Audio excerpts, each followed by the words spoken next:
안녕하십니까. 풍수지리학의 신비라는 제목을 가지고 강의할 국어사 최용준입니다. 오늘은 도시혈이라고 들어보셨죠? 묘지를 쓰면은 그 시체가 그 자리에 없어요. 다른 데로 밀려가 버려가 있고, 이것을 도시혈이라고 그렇습니다. 양자가 발복하는 묘지, 어떻게 생긴 곳에서는 양자가 발복한다 하더라. 그리고 또 묘지 속에 물이 들어 있어요. 그 물을 없애는 방법, 묘지에 가서 어떻게 하면은 묘지 속에 있는 물이 말라버려요. 그러면은 혈은 비록 나쁘더라도 들어있는 백골은 물에 안 있겠죠. 이거 하는 예방법을 알려드리고, 지난번에 건캐를 했으니까 원택해의 용하고 세이캐의 용에 대해서 설명을 드리고, 어떤 곳에서는 양자가 나온다, 어떤 곳에서는 묘지를 쓰면은 그 자리에 유골이 없고 밀려나 가지고 어느 방향에 가서 그 시신이 들어있다 하는 도시열, 아주 특이한 것이에요. 지리학을 하시는 분들은 모든 것을 다 아셔야 됩니다. 이 원택해의 용과 세이캐의 용은 어떻게 내려오고 어떤 곳에다가 혈을 맺는다라는 것을 설명을 드리고, 그러기 전에 양자가 발복하는 묘지는 어떤 것인가 여러분들이 다 알아도 한 번쯤 더 들어두세요. 아무리 자손이 많아도 자손 하나가 손이 없어지고 양자를 들여야 발복을 합니다. 그리고 서손이 발복을 하고 또 딸들이 발복을 하고, 그렇기 때문에 특이해요. 보통 혈보다는요. 양자가 발복을 하는 곳에서는 간인으로 입수를 하고, 용이 간인방으로 입수를 하고 들어와서 혈을 맺는데, 미자나 묘자를 한 곳에서 곤파를 놓으면은 혈은 혈인데 직손이 발복을 않고, 자손 하나가 없는 사람이 그 손이 양자를 들여가지고 발복을 하고, 또는 서손이 발복을 하고 여자들이 발복을 한다, 이렇게 이해해 두시면 되겠습니다. 간인 입수를 하고 내려와 가지고 미자나 묘자를 하고 나서 곤파를 하면 그런다 하더라. 이 용은 어떻게 생기냐? 용은 날아가서 비양을 해요. 날비자. 용은 자기 멋대로 날아가요. 그러나 혈체에 들어와서는 정확하게 맺는데 청룡과 백호가 감싸주지를 않아요. 이래서 양자 발복을 합니다. 그러면 간인 입수를 하고 미자나 묘자를 한 곳에서 곤파를 하면은 양자가 발복을 한다 하더라. 목이니까 어쨌습니까? 38목이죠. 양자가 8대를 발복을 해요. 또 손사 입수를 하고 오자를 했을 때 건파를 하면은 손사 입수를 하고 오자를 놔요. 입수가 손사라고 하면은 자양은 오자를 놓고 파는 건파를 놓으면은 양자가 발복을 하는데 몇 대입니까? 이칠화지요. 그래서 양화, 오는 양화이기 때문에 7대를 양자가 발복을 한다, 이렇게 이해하시면 되겠습니다. 그리고 곤신입수에 유자를 하고 간파를 하면은, 곤입수가 곤신입수를 했는데 좌향은 유좌를 놓고 또 파는 간파를 하게 되면은 양자 발복을 또 한다 하더라. 이 건건간손에서 나오죠. 입수가 건의 입수를 하고 자자를 한데 손파를 하면은, 이때에는 자자를 했으니까 6대 발복이죠. 자수 해가지고 그래서 6대를 양자 발복을 한다 하더라. 또 여자의 손이, 여자들이 6대를 발복이 간다 하더라 하면 이해하시면 되겠습니다. 그래서 건건간선으로 나오는 곳에 또 하나가 더 있어요. 자룡으로 들어가지고 임입술을 하고 임파를 놓으면은 서선과 양자가 함께 발복한다. 그러니까 자룡으로 용이 들어와 가지고 임입술을 해 가지고 또 다시 임자를 놓으면 임입술 임자죠. 임입술 임자를 놓아 가지고 여기에서 발복이 나오는 것은 양자하고 서손이 발복한다 하더라. 이렇게 이해하시면 되겠습니다. 그러면 묘지를 쓰면은 그 묘지 쓴 자리에가 유골이 있는 것이 아니라 몇몇타를 벗어나 버려요. 이런 혈이 있습니다. 이게 아주 특이한 혈인데 이것을 갖다가 도시혈, 도둑놈 도차 시체가 없어져 버린다. 이동을 해서 다른 곳에 있다 그 말이에요. 그래서 도시혈이라고 그렇습니다. 이 도시혈에는 건자나 갑자를 놓고 임파를 놓으면은 시체가 건자나 갑자를 했는데 건갑 노양이죠. 그래서 늙은 할아버지한테 시체를 맡긴 거예요. 임파를 하는데 거기다가 묘지를 분명히 있었는데 파묘하려고 가서 파니까 없다 그러면 시체는 어디 가서 찾아야 되냐. 병방으로 가가지고 3장 그러니까 4, 5m 안에서 시체가 이동을 해버린다 그 말이에요. 그러면 어느 방으로요? 건갑자를 놔가지고 했을 경우에는 병방에 가서 시체가 있습니다. 많이 가면 이제 3장 그렇지 않으면 1, 2장 이렇게 가는데 그래서 정자리에다 묘지 쓴 자리가 유골이 없다 하는 것을 도시혈이다 하고 이해하시기 바랍니다. 경해 미자를 놓고 간파를 하면은 이 시신이 묘지를 쓴 곳에 없어요. 그러면 어느 방향으로 가야지 찾아야죠. 곤방으로 밀려나 가지고 시신이 들어 있습니다. 이렇게 도시혈에서는 시신을 찾기 바랍니다. 모르는 사람들은 파가지고 도시혈을 파가지고 시체가 없으니까 그 뼈가 없다고 그래요. 그런데 그것이 아닙니다. 도시혈은 뼈가 분명코 있습니다. 몇백 년이 가다 뼈는 있어요. 그러나 좋지는 않습니다. 도시혈도 혈이기 때문에 그렇습니다.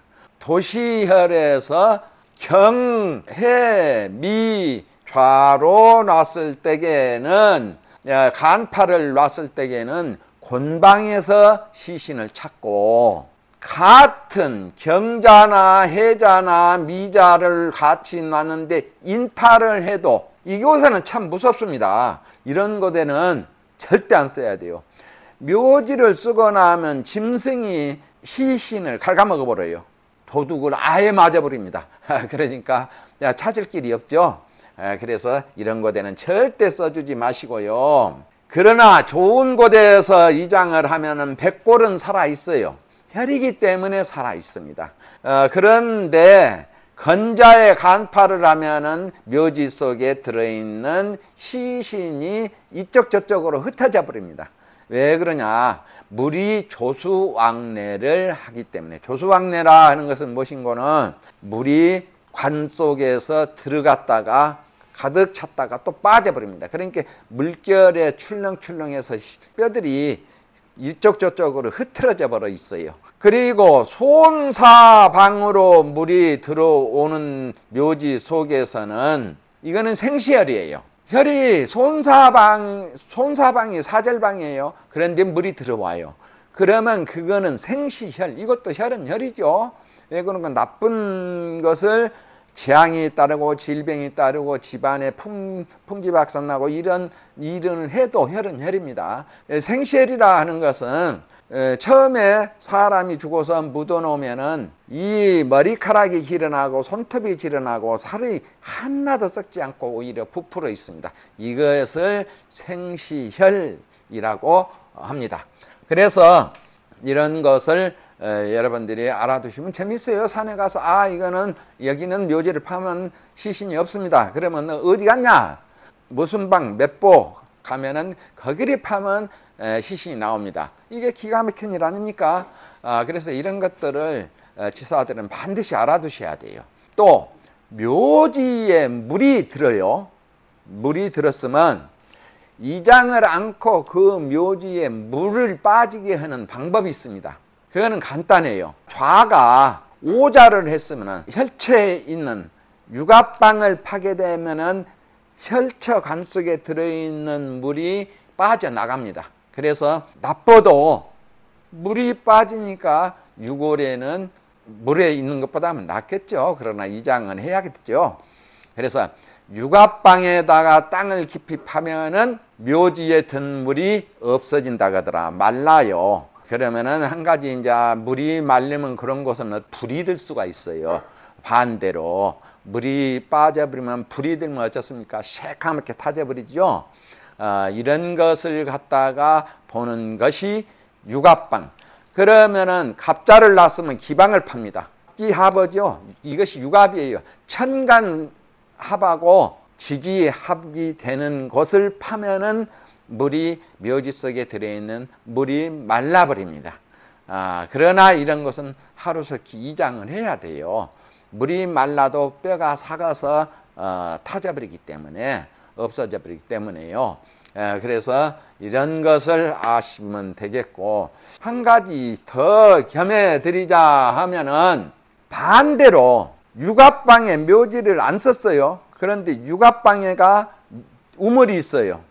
우물이 있는데 육합방에 우물이 있는 곳에다가 묘지를 쓰면은 이 우물은 뒤집어져 있기 때문에 먹는 물이 못 됩니다. 못 먹어버려요. 구정물이 된다 그 말이에요. 그래서 이런 것만 이해하셔도 산에 가서 묘지 가서 여기는 물이 들었는데 어디를 어떻게 하면 물이 빠져, 어떻게 하면 시체가 여기다 써놨는데 없어졌으니까 어느 방 몇 자 파면은 시체가 들어있어. 이런 것을 아시겠죠?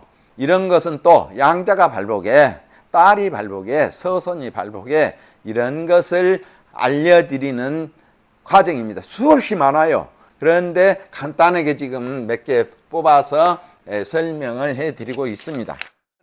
원택계의 용어로 한번 가봅시다. 원택계. 처음 붙은 자리가 굉장히 중요해요. 둥글원자죠. 용이 둥글둥글하다 그 말이에요. 이게 원택계. 대관령에서 오는 용이에요. 8개 용은 전부 다가 대관령으로 들어오는 용입니다.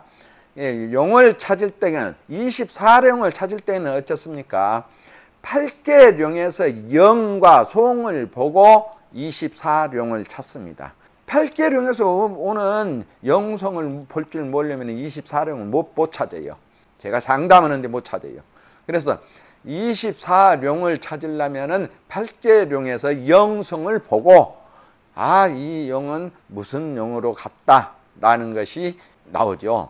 그러면 그 용에서는 어디 가서 혀를 맺는다 나오니까 수없는 산 헤매지 않고 딱 들어가서 혀를 찾을 수가 있겠죠. 원택계의 용은 양용에서도 노양용이에요. 그래서 노양용이면서도 완전히 늙어버리지는 않았어요. 장녀니까 태정사축이니까. 그래서 노양용이요. 금용이 늙었다. 그래서 원택계의 용은 복령이 들어있고 병령이 들어있고 검령이 들어있어요. 이 원택계의 용 속에서는 그래서 38은 24 그러죠. 각각 하나씩 8개의 용에 3개씩 용이 나와요.